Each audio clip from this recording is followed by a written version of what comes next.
Good morning বন্ধুরা। সকাল সকাল ঘুম থেকে উঠে পড়েছি। উঠেই বাসি ঘর দূর ঝাড় দেওয়া শুরু করে দিয়েছি। ছেলের এক্সাম চলছে, ছেলেকে টিউশন পড়তে নিয়ে যেতে হবে, তাই বাসি কাজ সেরে টেরে ওকে নিয়ে আমি পড়তে দিতে যাব।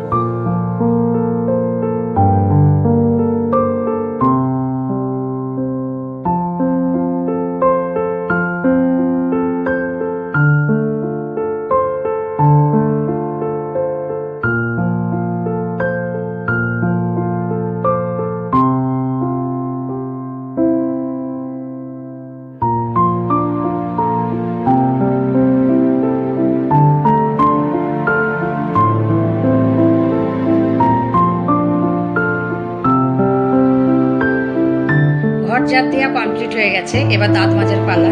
দাঁতটা মেজে নিয়ে ছেলেকে আমি তৈরি করব। তো ওভেনে ছেলে দুধ বসিয়ে দিয়েছি, দুধটা গরম হয়ে গেলেই ওকে আমি খেতে দিয়ে দেবো।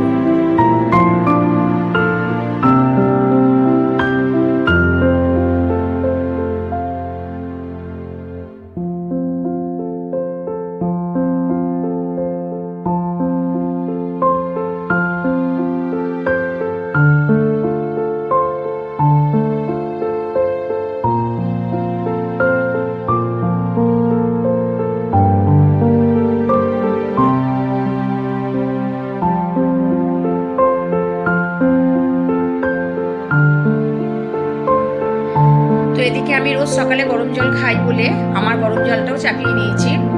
আমি রোজ রাতে চিয়া সিড ভিজিয়ে রাখি, সকালবেলায় খালি পেটে খেয়ে ওটা গরম জল খেয়ে নিই।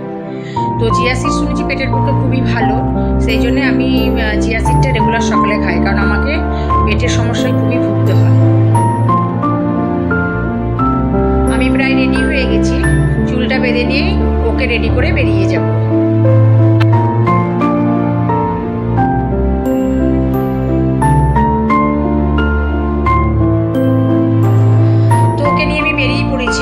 পড়তে দিতে যাওয়ার জন্যে।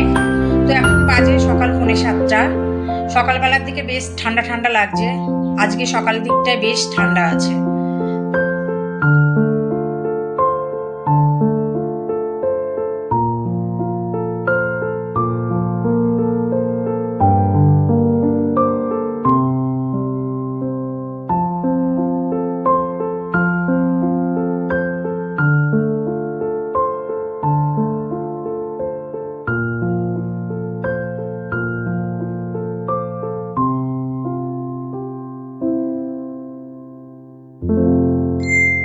বাড়ি ফিরেই বসে পড়লাম 1 কাপ চা নিয়ে বিছানার উপর।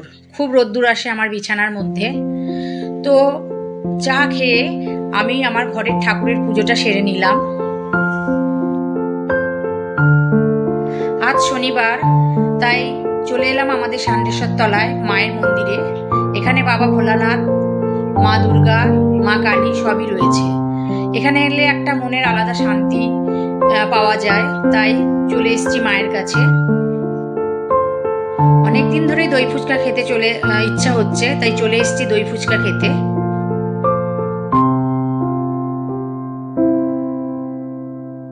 বাড়ি চলে এসে রাতের রান্নার প্রস্তুতি শুরু। রাতে আজকে আলুর দম বানাবো। তা আজকের মতো এই পর্যন্তই বন্ধুরা, আসি। আমার ভিডিওটা ভালো লেগে থাকলে অবশ্যই লাইক, কমেন্ট এবং সাবস্ক্রাইব করে দিও। Good night, tata.